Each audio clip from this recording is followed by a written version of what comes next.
Kadamba news ಫಸ್ಟ್ಗೆ ಸ್ವಾಗತ. ಮುಖ್ಯಾಂಶಗಳು. ಬ್ಯಾಂಕ್ಗಳು ಸೌಹಾರ್ದ ಸಂಸ್ಥೆಗಳು ಬದ್ಧತೆಯಿಂದ ಕೆಲಸ ಮಾಡಬೇಕು. ಶಾಸಕ ಹೆಬ್ಬಾರ್. ನಗರದ ಟಿಎಂಎಸ್ ಸಭಾಂಗಣದಲ್ಲಿ ಅದ್ದೂರಿಯಾಗಿ ನೆರವೇರಿದ ಪ್ರಶಸ್ತಿ ಪ್ರದಾನ ಸಮಾರಂಭ. ಕೋಲ್ಸಿರ್ಸಿಯ ಶ್ರೀ ವೀರಭದ್ರೇಶ್ವರ ದೇವರ ವಾರ್ಷಿಕೋತ್ಸವದಲ್ಲಿ ಶಾಸಕ ಭೀಮಣ್ಣ ನಾಯ್ಕ ಭಾಗಿ. ರೇವಣಸಿದ್ದೇಶ್ವರ ಮಹಾರಥೋತ್ಸವದಲ್ಲಿ ಶಾಸಕ ಶ್ರೀನಿವಾಸ ಮಾನೆ ಭಾಗಿ. ಸ್ವಯಂ ಗಣತಿ ಮಾಡಿಕೊಳ್ಳಲು ಅವಕಾಶ. ಜಿಲ್ಲಾಧಿಕಾರಿ. ವಿಧಾನಸಭಾ ಕ್ಷೇತ್ರದಾದ್ಯಂತ ಸ್ವಚ್ಛತಾ ಕಾರ್ಯಕ್ಕೆ ಚಾಲನೆ. ಆರ್.ವಿ. ದೇಶಪಾಂಡೆ. ವಾಣಿಜ್ಯ ತೆರಿಗೆ ಉಪ ಆಯುಕ್ತ ಭರತ್ ಕುಮಾರ್ ಹೆಗಡೆ ಲೋಕಾಯುಕ್ತರ ಬಲೆಗೆ. ಭಗವಾನ್ ಮಹಾವೀರ ಜಯಂತಿಯನ್ನು ಆಚರಿಸಲಾಯಿತು. ಮರಗುಂಡಿ ದೇವರ ವಾರ್ಷಿಕೋತ್ಸವದಲ್ಲಿ ಶಾಸಕ ಭೀಮಣ್ಣ ಟಿ ನಾಯ್ಕ ಭಾಗಿ. ಉತ್ತರ ಕನ್ನಡ ಜಿಲ್ಲೆಯ ಸೌಹಾರ್ದ ಸಂಸ್ಥೆಗಳು ರಾಜ್ಯದಲ್ಲಿ ಅತ್ಯಂತ ಪ್ರಾಮಾಣಿಕ ಮತ್ತು ಬದ್ಧತೆಯಿಂದ ಕಾರ್ಯನಿರ್ವಹಿಸುತ್ತಿವೆ. ಬೆಂಗಳೂರು ಹಾಗೂ ಬೆಳಗಾವಿಯ ಬ್ಯಾಂಕಿಂಗ್ ಕ್ಷೇತ್ರದಲ್ಲಿ ಕೆಲವು ಕಪ್ಪು ಚುಕ್ಕೆಗಳಿರಬಹುದು. ಆದರೆ ನಮ್ಮ ಜಿಲ್ಲೆಯ ಸಹಕಾರಿ ರಂಗವು ರೈತಾಪಿ ವರ್ಗದ ಏಳಿಗೆಗೆ ಬೆನ್ನೆಲುಬಾಗಿ ನಿಂತಿದೆ ಎಂದು ಯಲ್ಲಾಪುರ ಶಾಸಕ ಹಾಗೂ ಕೆಡಿಸಿಸಿ ಬ್ಯಾಂಕ್ ಅಧ್ಯಕ್ಷ ಶಿವರಾಮ್ ಹೆಬ್ಬಾರ್ ಹೇಳಿದರು. ಶಿರಸಿಯಲ್ಲಿ ನೂತನವಾಗಿ ಆರಂಭವಾಗಿರುವ ಅಟಲ್ ಕ್ಯಾಪಿಟಲ್ ಸೌಹಾರ್ದ ಸಂಸ್ಥೆಯ ಉದ್ಘಾಟನಾ ಸಮಾರಂಭದಲ್ಲಿ ಭಾಗವಹಿಸಿ ಅವರು ಮಾತನಾಡಿದರು. ಬೆಳಗಾವಿಯ ನಂತರ ಉತ್ತರ ಕನ್ನಡ ಜಿಲ್ಲೆಯು ಅತಿ ಹೆಚ್ಚು ಸೌಹಾರ್ದ ಸಂಸ್ಥೆಗಳನ್ನು ಹೊಂದಿರುವ ಜಿಲ್ಲೆಯಾಗಿದೆ. ಬ್ಯಾಂಕುಗಳು ಮತ್ತು ಸೌಹಾರ್ದ ಸಂಸ್ಥೆಗಳು ಬದ್ಧತೆಯಿಂದ ನಡೆಯಬೇಕು. ಆಡಳಿತ ಮಂಡಳಿಯವರು ಸಾಲಗಾರರ ಹಿತದೃಷ್ಟಿಯಿಂದ ಇತಿಮಿತಿಯಲ್ಲಿ ಬಡ್ಡಿದರವನ್ನು ನಿಗದಿಪಡಿಸಬೇಕು. ಜಿಲ್ಲೆಯ ಜನರ ಆರ್ಥಿಕ ಪ್ರಗತಿಗೆ ನೂರಾರು ಕೋಟಿ ಸಾಲ ನೀಡಿ ಅದನ್ನು ಯಶಸ್ವಿಯಾಗಿ ವಸೂಲಾತಿ ಮಾಡುತ್ತಿರುವುದು ಹೆಮ್ಮೆಯ ವಿಷಯ ಎಂದು ಅವರು ತಿಳಿಸಿದರು.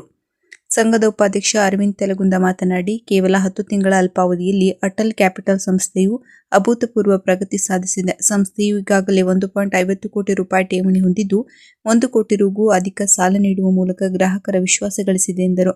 ಸಂಘದ ಅಧ್ಯಕ್ಷ ಲೋಹಿತ್ ಮಡ್ವಾಳ್ ಸಮಾರಂಭದ ಅಧ್ಯಕ್ಷತೆ ವಹಿಸಿದ್ದರು.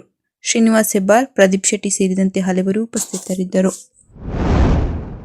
ಇಲ್ಲಿನ ಹಿಲ್ಲೂರು ಯಕ್ಷಮಿತ್ರ ಬಳಗ ನೀಡುವ ಹಿಲ್ಲೂರು ಯಕ್ಷಮಿತ್ರ ಪ್ರಶಸ್ತಿಯನ್ನು ಯಕ್ಷಗಾನದ ಮೇರು ಭಾಗವತ ಸುರೇಶ್ ಶೆಟ್ಟಿ ಶಂಕರನಾರಾಯಣ ಅವರಿಗೆ, ಗೌರವ ಸಮ್ಮಾನವನ್ನು ಕೃಷ್ಣ ಯಾಜಿ ಬಳಕೂರು ಅವರಿಗೆ ಹಾಗೂ ಪ್ರಾಣಿಪ್ರಿಯ ರಾಜೇಂದ್ರ ಶಿರ್ಸಿಕರ್ ಅವರಿಗೆ ಪ್ರೋತ್ಸಾಹ ಬಹುಮಾನ ನೀಡಿ ಗೌರವಿಸಲಾಯಿತು. ನಗರದ ಟಿಎಂಎಸ್ ಸಭಾಂಗಣದಲ್ಲಿ ರವಿವಾರ ನಡೆದ ಸಮಾರಂಭದಲ್ಲಿ ಹಮ್ಮಿಕೊಂಡ ಹಿಲ್ಲೂರು ಬಳಗದ 4ನೇ ವಾರ್ಷಿಕೋತ್ಸವದಲ್ಲಿ ಪ್ರದಾನ ಮಾಡಲಾಯಿತು. ಎಂಇಎಸ್ ಅಧ್ಯಕ್ಷ ಜಿಎಂ ಹೆಗಡೆ ಮುಳುಕಂಡ, ಧಾರವಾಡ ಹಾಲು ಒಕ್ಕೂಟ ಉಪಾಧ್ಯಕ್ಷ ಸುರೇಶ್ ಚಂದ್ರ ಹೆಗಡೆ ಕೆಶಿನ್ಮನಿ, ಸಾಮಾಜಿಕ ಕಾರ್ಯಕರ್ತ ಅನಂತಮೂರ್ತಿ ಹೆಗಡೆ, ಯಲ್ಲಾಪುರ ಟಿಎಂಎಸ್ ಉಪಾಧ್ಯಕ್ಷ ನರಸಿಂಹ ಕೋಣಿಮನಿ, ಕೆಡಿಸಿಸಿ ಮಾಜಿ ಆರ್.ಜಿ. ಭಾಗವತ್, ಚೈತನ್ಯ ಪಿಯು ಅಧ್ಯಕ್ಷ ಕೆಬಿ ಲೋಕೇಶ್ ಹೆಗಡೆ ಪ್ರಶಸ್ತಿ ಪ್ರದಾನ ಮಾಡಿದರು. ಇದೇ ವೇಳೆ ವಿದ್ವಾನ್ ದತ್ತಮೂರ್ತಿ ಭಟ್ ಶಿವಮೊಗ್ಗ, ಪತ್ರಕರ್ತ ಗಿರಿಧರ್ ಕಬ್ನಳ್ಳಿ ಮಾತನಾಡಿದರು. ಅಭಿನಂದನಾ ನುಡಿದ ವಿ. ದತ್ತಮೂರ್ತಿ ಭಟ್, ಶಾಸಕರ ಅನುದಾನದಲ್ಲಿ ಶಾಲಾ ಮಕ್ಕಳಿಗೆ ಯಕ್ಷಗಾನ ಕಲಿಕೆ ದಕ್ಷಿಣ ಕನ್ನಡದಲ್ಲೇ ನಡೆಯುತ್ತಿದೆ. ಯಕ್ಷಗಾನದಿಂದ ಅಂಗಿಕ, ಸಾತ್ವಿಕ, ಪೌರಾಣಿಕ ಎಂಬ ಸಂಗತಿಗಳು ಇವೆ. ಉತ್ತರ ಕನ್ನಡದಲ್ಲೂ ಶಾಸಕರ ಅನುದಾನ ಅಡಿಯಲ್ಲಿ ಮಕ್ಕಳಿಗೆ ಶಾಲೆಯಲ್ಲಿ ಯಕ್ಷಗಾನ ಪಾಠದ ಕಾರ್ಯ ಆಗಬೇಕು ಎಂದರು. ಅಕಾಡೆಮಿಗಳು ಕಲಾವಿದರ ಜೊತೆ ಕೈ ಜೋಡಿಸಬೇಕು. ಯಕ್ಷಗಾನದ ಕಲೆ ಕಲಾವಿದರ ಜೊತೆ ನಿಲ್ಲಬೇಕು ಎಂದರು. ಬಳಗದ ರಮ್ಯ ರಾಮಕೃಷ್ಣ, ಗುರುಪಾದ್ ಭಟ್, ಚೈತ್ರ ಹೆಗಡೆ, ರವಿ ಮುರೂರು ಯಾಜಿ ಅವರ ಪತ್ನಿ ಶಾಂತಾ ಯಾಜಿ ಇತರರು ಹಾಜರಿದ್ದರು. ವಿವೇಕ್ ಹೆಗಡೆ ಸ್ವಾಗತಿಸಿದರು. ರಾಮಕೃಷ್ಣ ಹೆಗಡೆ ಹಿಲ್ಲೂರು ಪ್ರಾಸ್ತಾವಿಕ ಮಾತನಾಡಿದರು. ನಾಗರಾಜ್ ಅಪ್ಪಗಾಲ ನಿರ್ವಹಿಸಿದರು. ಸಿದ್ದಾಪುರ ತಾಲೂಕಿನ ಕೋಲ್ಸಿರ್ಸಿಯ ಶ್ರೀ ವೀರಭದ್ರೇಶ್ವರ ದೇವರ ವಾರ್ಷಿಕ ಜಾತ್ರಾ ಮಹೋತ್ಸವದಲ್ಲಿ ಶಾಸಕ ಭೀಮಣ್ಣ ಟಿ ನಾಯ್ಕ ಅವರು ಪಾಲ್ಗೊಂಡು ದೇವರ ದರ್ಶನ ಪಡೆದರು. ಈ ಸಂದರ್ಭದಲ್ಲಿ ಗ್ರಾಮಸ್ಥರನ್ನು ಉದ್ದೇಶಿಸಿ ಮಾತನಾಡಿದ ಶಾಸಕರು, ಗ್ರಾಮೀಣ ಭಾಗದ ಇಂತಹ ಧಾರ್ಮಿಕ ಉತ್ಸವಗಳು ಜನರಲ್ಲಿ ಸಾಮರಸ್ಯ ಮತ್ತು ಒಗ್ಗಟ್ಟನ್ನು ಬೆಳೆಸುತ್ತವೆ. ಶ್ರೀ ವೀರಭದ್ರೇಶ್ವರ ದೇವರು ನಾಡಿಗೆ ಮಳೆ ಬೆಳೆ ನೀಡಿ ಸಮಸ್ತ ಜನತೆಗೆ ಆಯುರಾರೋಗ್ಯ ಕರುಣಿಸಲಿ ಎಂದು ಪ್ರಾರ್ಥಿಸಿದರು. ಕಾರ್ಯಕ್ರಮದಲ್ಲಿ ಗ್ರಾಮದ ಹಿರಿಯರು, ದೇವಸ್ಥಾನದ ಸಮಿತಿಯ ಪದಾಧಿಕಾರಿಗಳು ಹಾಗೂ ನೂರಾರು ಸಂಖ್ಯೆಯಲ್ಲಿ ಭಕ್ತಾದಿಗಳು ಉಪಸ್ಥಿತರಿದ್ದರು. ಹಾನಗಲ್ ತಾಲೂಕಿನ ಮಾಸನಕಟ್ಟೆ ಗ್ರಾಮದಲ್ಲಿ ರೇವಣಸಿದ್ದೇಶ್ವರ ಜಾತ್ರಾ ಮಹೋತ್ಸವದ ಅಂಗವಾಗಿ ಮಹಾರಥೋತ್ಸವ ಶನಿವಾರ ಸಂಜೆ ಭಕ್ತಿ ಭಾವಗಳೊಂದಿಗೆ ನೆರೆದ ಅಪಾರ ಸಂಖ್ಯೆಯ ಭಕ್ತರ ಹರ್ಷೋದ್ಗಾರದ ಮಧ್ಯೆ ನೆರವೇರಿತು. ಶಾಸಕ ಶ್ರೀನಿವಾಸ ಮಾನೆ ಭಾಗವಹಿಸಿ ವಿಶೇಷ ಪೂಜೆ ಸಲ್ಲಿಸಿದರು. ಭಕ್ತ ಸಮೂಹ ರಥ ಎಳೆದು ಸಂಭ್ರಮಿಸಿತು. ಡೊಳ್ಳು, ಯಾಜ್ ಸೇರಿದಂತೆ ವಾದ್ಯ ಮೇಳಗಳು ಸಡಗರ ಹೆಚ್ಚಿಸಿದವು. ರಥದ ಕಳಸಕ್ಕೆ ಒತ್ತೊತ್ತಿ ಬಾಳೆಹಣ್ಣು ಎಸೆದು ಭಕ್ತಿ ಪ್ರದರ್ಶಿಸಲಾಯಿತು. ಪ್ರಮುಖ ಬೀದಿಗಳಲ್ಲಿ ಸಾಗಿದ ರಥ ದೇವಸ್ಥಾನ ತಲುಪಿ ನೆಲೆ ನಿಂತಿತು. ಜಾತ್ರಾ ಮಹೋತ್ಸವದ ಹಿನ್ನೆಲೆಯಲ್ಲಿ ರೇವಣಸಿದ್ದೇಶ್ವರ ಮೂರ್ತಿಗೆ ಮಹಾರುದ್ರಾಭಿಷೇಕ ಸೇರಿದಂತೆ ವಿವಿಧ ಪೂಜಾ ವಿಧಿವಿಧಾನ ನೆರವೇರಿಸಲಾಯಿತು. ದೇವಸ್ಥಾನದಲ್ಲಿ ಪ್ರವಚನ ಆಯೋಜಿಸಲಾಗಿದ್ದು, ಸದ್ಭಕ್ತ ಮಂಡಳಿ ಸದಸ್ಯರು, ಗ್ರಾಮಸ್ಥರು ಭಾಗವಹಿಸಿದ್ದರು. ಭಾರತೀಯ ಜನಗಣತಿ ಪ್ರಯುಕ್ತ ಮನೆಗಳ ಪಟ್ಟಿ ಮತ್ತು ಮನೆಗಳ ಗಣತಿ ಕಾರ್ಯವು ಏಪ್ರಿಲ್ 1ರಿಂದ 15ನೇ ಮೇ 2026ರವರೆಗೆ ನಡೆಯಲಿದ್ದು, ಜನಗಣತಿ ಕಾರ್ಯಾಚರಣೆಗಳ ನಿರ್ದೇಶನಾಲಯ ಕರ್ನಾಟಕದವರು ಈ ಬಾರಿ ಸಾರ್ವಜನಿಕರಿಗೆ ಏಪ್ರಿಲ್ 1ರಿಂದ 15ರವರೆಗೆ ಸ್ವಯಂ ಗಣತಿ ಮಾಡಿಕೊಳ್ಳಲು ಅವಕಾಶವನ್ನು ಕಲ್ಪಿಸಿದೆ ಎಂದು ಜಿಲ್ಲಾಧಿಕಾರಿ ಕೆ. ಲಕ್ಷ್ಮೀಪ್ರಿಯ ತಿಳಿಸಿದ್ದಾರೆ. ಜಿಲ್ಲೆಯ ಎಲ್ಲಾ ಸಾರ್ವಜನಿಕರು ವೆಬ್ ಪೋರ್ಟಲ್ ಮೂಲಕ ಸ್ವಯಂ ಗಣತಿ ಮಾಡಿಕೊಳ್ಳಬಹುದಾಗಿದ್ದು, ಕುಟುಂಬದ ಯಾವುದೇ ಒಬ್ಬ ಸದಸ್ಯರು ಸ್ವಯಂ ಗಣತಿ ಮಾಡಿ ಮನೆಯ ವಿವರಗಳನ್ನು ಒದಗಿಸಿ ಮೊಬೈಲ್, ಇಮೇಲ್ನಲ್ಲಿ ಸ್ವಯಂ ಗಣತಿ ಐಡಿಯನ್ನು ಪಡೆಯಬಹುದಾಗಿದೆ. ಗಣತಿದಾರರು ಮನೆಗೆ ಭೇಟಿ ನೀಡಿದಾಗ ದೃಢೀಕರಿಸಲು ಮತ್ತು ಸ್ವಯಂ ಗಣತಿ ತಂತ್ರಾಂಶಗಳ ಅಂತಿಮ ಸಲ್ಲಿಕೆಗಾಗಿ ಸ್ವಯಂ ಗಣತಿ ಐಡಿಯನ್ನು ಅವರೊಂದಿಗೆ ಹಂಚಿಕೊಳ್ಳಬೇಕಾಗುತ್ತದೆ. ಆದ್ದರಿಂದ ಜಿಲ್ಲೆಯ ಸಾರ್ವಜನಿಕರು ಸ್ವಯಂ ಗಣತಿ ಕಾರ್ಯದಲ್ಲಿ ಪಾಲ್ಗೊಂಡು ನಿಖರವಾದ ಮಾಹಿತಿಯನ್ನು ಒದಗಿಸಿ ಗಣತಿ ಕಾರ್ಯವನ್ನು ಯಶಸ್ವಿಗೊಳಿಸಬೇಕು. ಸಾರ್ವಜನಿಕರು ನೀಡಿದ ಮಾಹಿತಿಯು ಸುರಕ್ಷಿತವಾಗಿ ಹಾಗೂ ಗೌಪ್ಯವಾಗಿ ಉಳಿಯುತ್ತದೆ. ಸದರಿ ಮಾಹಿತಿಯನ್ನು ರಾಷ್ಟ್ರ ನಿರ್ಮಾಣಕ್ಕಾಗಿ ಮಾತ್ರ ಬಳಸಲಾಗುತ್ತದೆ ಎಂದು ತಿಳಿಸಿದ್ದಾರೆ.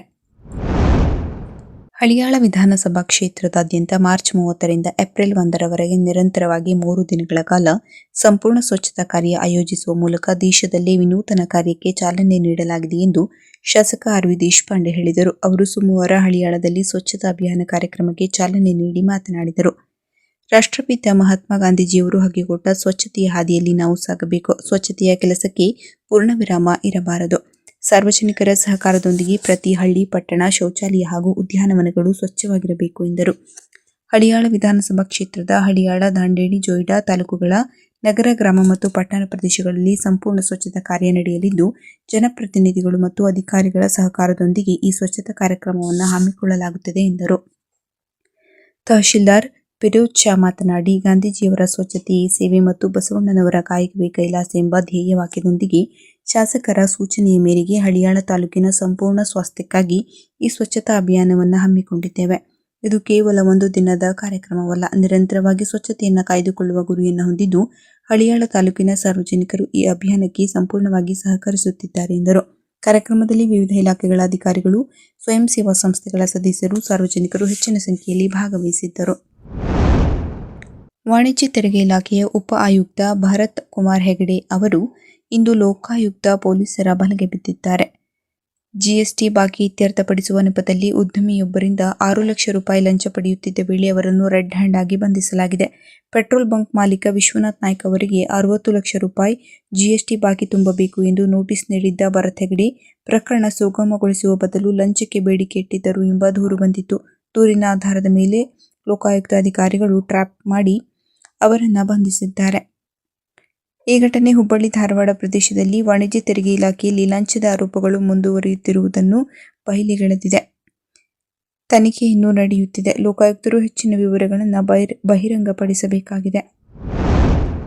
ಜೈನ ಧರ್ಮದ 24ನೇ ಮತ್ತು ಕೊನೆಯ ತೀರ್ಥಂಕರರಾದ ಮಹಾವೀರರು ಅಹಿಂಸೆ, ಶಾಂತಿ, ಸಹಾನುಭೂತಿ ಹಾಗೂ ಬದುಕು ಮತ್ತು ಇತರರಿಗೂ ಬದುಕಲು ಬಿಡು ಎನ್ನುವ ಸಂದೇಶವನ್ನು ಇಂದಿನ ಸಮಾಜಕ್ಕೆ ಅತ್ಯಂತ ಪ್ರಸ್ತುತವಾಗಿದೆ ಎಂದು ಜಿಲ್ಲಾಧಿಕಾರಿ ಕಚೇರಿಯ ಚುನಾವಣಾ ಶಾಖೆಯ ತಹಶೀಲ್ದಾರ್ ಪ್ರಮೋದ್ ನಾಯ್ಕ್ ಹೇಳಿದರು. ಅವರು ಸೋಮವಾರ ಕರ್ನಾಟಕ ರಾಜ್ಯ ಸರ್ಕಾರಿ ನೌಕರರ ಭವನದಲ್ಲಿ ಜಿಲ್ಲಾಡಳಿತ, ಜಿಲ್ಲಾ ಪಂಚಾಯತ್ ಹಾಗೂ ಕನ್ನಡ ಮತ್ತು ಸಂಸ್ಕೃತಿ ಇಲಾಖೆಯ ಸಹಯೋಗದಲ್ಲಿ ಸೋಮವಾರ ಆಯೋಜಿಸಿದ್ದ ಶ್ರೀ ಭಗವಾನ್ ಮಹಾವೀರ ಜಯಂತಿ ಕಾರ್ಯಕ್ರಮವನ್ನು ಮಹಾವೀರರ ಭಾವಚಿತ್ರಕ್ಕೆ ಪುಷ್ಪನಮನ ಸಲ್ಲಿಸುವ ಮೂಲಕ ಉದ್ಘಾಟಿಸಿ ಮಾತನಾಡಿದರು.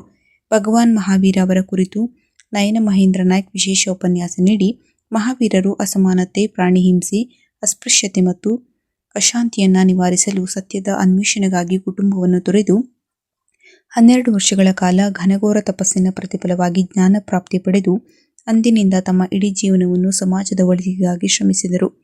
ಅಹಿಂಸೆ, ಸತ್ಯ, ಆಸ್ತೇಯ, ಬ್ರಹ್ಮಚರ್ಯ, ಅಪರಿಗ್ರಹ ಎಂಬ ಪಂಚಶೀಲ ತತ್ವಗಳನ್ನು ಬೋಧಿಸಿದರು. ಸ್ತ್ರೀಯರಿಗೆ ಸನ್ಯಾಸತ್ವಕ್ಕೆ ಅವಕಾಶ ಕಲ್ಪಿಸಿದರು. ಪ್ರತಿಯೊಬ್ಬರು ಮಹಾವೀರರ ತತ್ವಾದರ್ಶಗಳ ಗುಣವನ್ನು ಜೀವನದಲ್ಲಿ ಅಳವಡಿಸಿಕೊಂಡು ಉತ್ತಮ ಸಮಾಜವನ್ನು ನಿರ್ಮಿಸೋಣ ಎಂದರು. ಶಿರಸಿ ತಾಲೂಕಿನ ಮರಗುಂಡಿ ಗ್ರಾಮದ ಪವಿತ್ರ ಕ್ಷೇತ್ರವಾದ ಶ್ರೀ ಈಶ್ವರ ಬಸವಣ್ಣ ಹಾಗೂ ಪರಿವಾರ ದೇವರುಗಳ ವಾರ್ಷಿಕೋತ್ಸವದ ಧಾರ್ಮಿಕ ಕಾರ್ಯಕ್ರಮಗಳಲ್ಲಿ ಮಾನ್ಯ ಶಾಸಕರಾದ ಶ್ರೀ ಭೀಮಣ್ಣ ಟಿ. ನಾಯ್ಕ್ ಅವರು ಇಂದು ಪಾಲ್ಗೊಂಡಿದ್ದರು. ದೇಗುಲಕ್ಕೆ ಭೇಟಿ ನೀಡಿದ ಶಾಸಕರು ವಿಶೇಷ ಪೂಜೆ ಸಲ್ಲಿಸಿ ದೇವರ ಆಶೀರ್ವಾದ ಪಡೆದು ಈ ಸಂದರ್ಭದಲ್ಲಿ ಮಾತನಾಡಿದರು. ಗ್ರಾಮೀಣ ಭಾಗದ ಇಂತಹ ಧಾರ್ಮಿಕ ಆಚರಣೆಗಳು ನಮ್ಮ ಸಂಸ್ಕೃತಿಯನ್ನು ಎತ್ತಿ ಹಿಡಿಯುತ್ತವೆ ಮತ್ತು ಜನರಲ್ಲಿ ಸೌಹಾರ್ದತೆಯನ್ನು ಬೆಳೆಸುತ್ತವೆ ಎಂದರು. ಶಾಸಕರ ಆಗಮನದ ಹಿನ್ನೆಲೆಯಲ್ಲಿ ಗ್ರಾಮಸ್ಥರು ಅವರನ್ನು ಭವ್ಯವಾಗಿ ಸ್ವಾಗತಿಸಿ ಸಂತಸ ವ್ಯಕ್ತಪಡಿಸಿದರು. ಕಾರ್ಯಕ್ರಮದಲ್ಲಿ ಗ್ರಾಮದ ಹಿರಿಯರು, ದೇವಸ್ಥಾನದ ಆಡಳಿತ ಮಂಡಳಿಯ ಸದಸ್ಯರು ಹಾಗೂ ನೂರಾರು ಭಕ್ತಾದಿಗಳು ಉಪಸ್ಥಿತರಿದ್ದರು. ಕೊನೆಯಲ್ಲಿ ಮತ್ತೊಮ್ಮೆ ಮುಖ್ಯಾಂಶಗಳು. ಬ್ಯಾಂಕ್ಗಳು, ಸೌಹಾರ್ದ ಸಂಸ್ಥೆಗಳು ಬದ್ಧತೆಯಿಂದ ಕೆಲಸ ಮಾಡಬೇಕು. ಶಾಸಕ ಹೆಬ್ಬಾರ್. ನಗರದ ಟಿಎಂಎಸ್ ಸಭಾಂಗಣದಲ್ಲಿ ಅದ್ದೂರಿಯಾಗಿ ನೆರವೇರಿದ ಪ್ರಶಸ್ತಿ ಪ್ರದಾನ ಸಮಾರಂಭ. ಕೋಲ್ಸಿರ್ಸಿಯ ಶ್ರೀ ವೀರಭದ್ರೇಶ್ವರ ದೇವರ ವಾರ್ಷಿಕೋತ್ಸವದಲ್ಲಿ ಶಾಸಕ ಭೀಮಣ್ಣ ನಾಯ್ಕ ಭಾಗಿ. ರೇವಣಸಿದ್ದೇಶ್ವರ ಮಹಾರಥೋತ್ಸವದಲ್ಲಿ ಶಾಸಕ ಶ್ರೀನಿವಾಸ್ ಮಾನೆ ಭಾಗಿ. ಸ್ವಯಂ ಗಣತಿ ಮಾಡಿಕೊಳ್ಳಲು ಅವಕಾಶ, ಜಿಲ್ಲಾಧಿಕಾರಿ. ವಿಧಾನಸಭಾ ಕ್ಷೇತ್ರದಾದ್ಯಂತ ಸ್ವಚ್ಛತಾ ಕಾರ್ಯಕ್ಕೆ ಚಾಲನೆ, ಆರ್.ವಿ. ದೇಶಪಾಂಡೆ.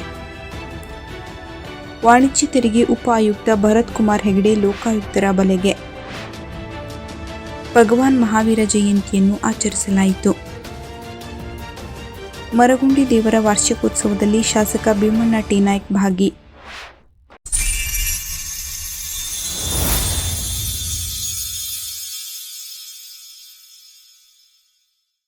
ಕದಂಬ ನ್ಯೂಸ್ ಫಸ್ಟ್, ನಿರ್ಭೀತಿಯಿಂದ ನಿಮ್ಮ ಪರವಾಗಿ.